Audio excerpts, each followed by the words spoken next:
Good evening and welcome to the forecast. Now, I know I ain't no real meteorologist, but stay with me, 'cause I want to talk about love the same way they talk about weather on the news. 'Cause falling out of love don't hardly ever come as a sudden storm. It creep in, system by system, front by front, same as weather do. And most folks don't even notice the climate changed till they standing outside in a coat they didn't know they needed.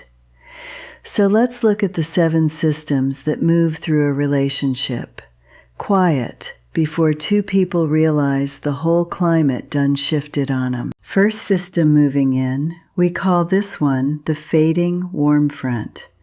This the slow, gradual drop in little affections. Less hand-holding, less good morning kisses. Nothing dramatic, nothing you'd call a cold snap. Just, day by day, a degree or 2 cooler than the week before. And 'cause it's so gradual, don't nobody file no complaint about it. You don't notice 1 degree. You notice 10, looking back, wondering when exactly it got so cold in here. Second system. The humor drought.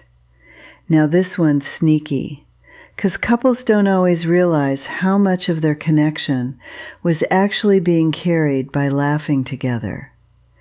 When the inside jokes stop landing, when nobody's making the other one laugh no more, when conversation turns strictly informational, schedules, bills, whose turn to pick up the kids, that's a drought moving in on the playful part of the relationship. And a relationship can survive a while without rain in that particular area, but the ground start cracking eventually, same as any drought do. Third system, scattered irritability, developing throughout the week. This is the one where little things start bothering you that never used to. The way he chew, the way she leave cabinet doors open. Now, on their own, these little irritations don't mean nothing. Everybody got pet peeves. But when they start showing up regular, scattered through near about every day, that's usually a sign of something bigger building underneath. A low-pressure system of resentment forming somewhere out past what you can see yet. And the irritability is just the first little gusts reaching you before the real system arrive. Fourth system, and this one's a real common one, the fog of familiarity. This is the system that roll in so slow, so gradual, that visibility drop without nobody clocking exactly when it happened. You stop really looking at your partner. Stop noticing new things about them. Stop being curious about how they changed or grew this year, 'cause you already got a whole picture of who they are, filed away, and you just operating off the old file instead of updating it regular. Fog don't announce itself. It just gradually make everything a little harder to see clear, including the person you married. Fifth system, the isolated squalls of unresolved conflict. Now these come and go, sudden, sharp, and then clear up just as quick, without nothing really getting settled underneath.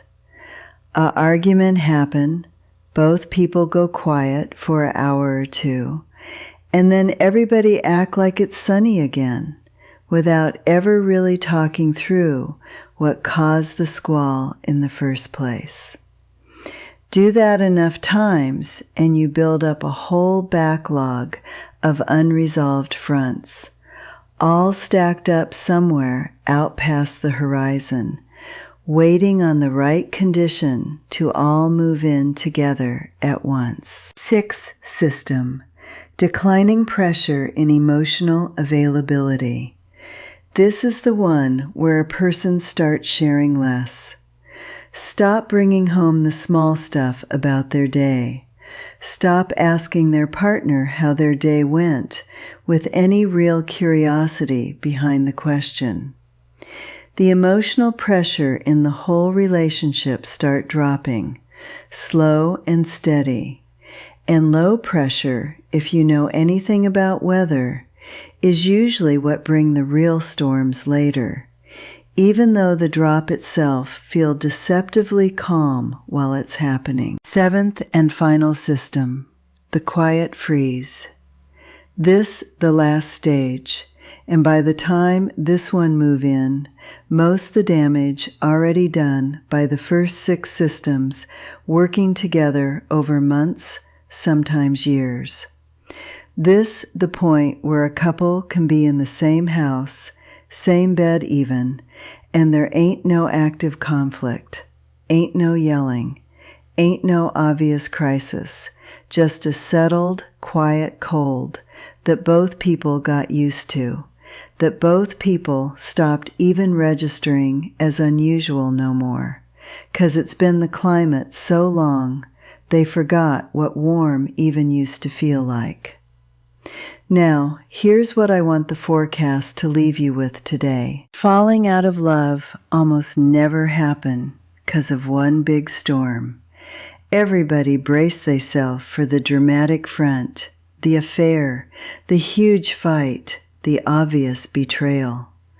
But most relationships that end up cold end up there through 7 small, boring, almost unnoticeable systems, moving through, one after another, over such a long stretch of time that don't nobody think to call the weather service until they already standing in a full-on freeze, wondering how the climate got so different from the one they fell in love inside of. And here's the thing about weather, same as relationships.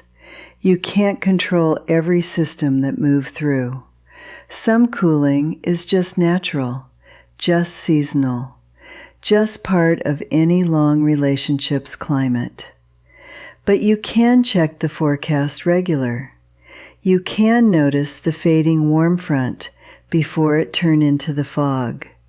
You can address the scattered irritability before it build into a real pressure system. Most couples who catch it in the first 2 or 3 systems, they can still turn the climate back around. It's usually only once you hit that 7th system, the quiet freeze, fully settled in, that it take real work to warm a house back up. So consider this your 7-day forecast, checking in on your own relationship's climate. Any fading warm fronts moving through your house lately?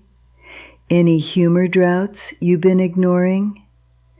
I'd encourage you, gentle, to check the forecast a little more regular than most folks do, 'cause nobody ever planned for a freeze.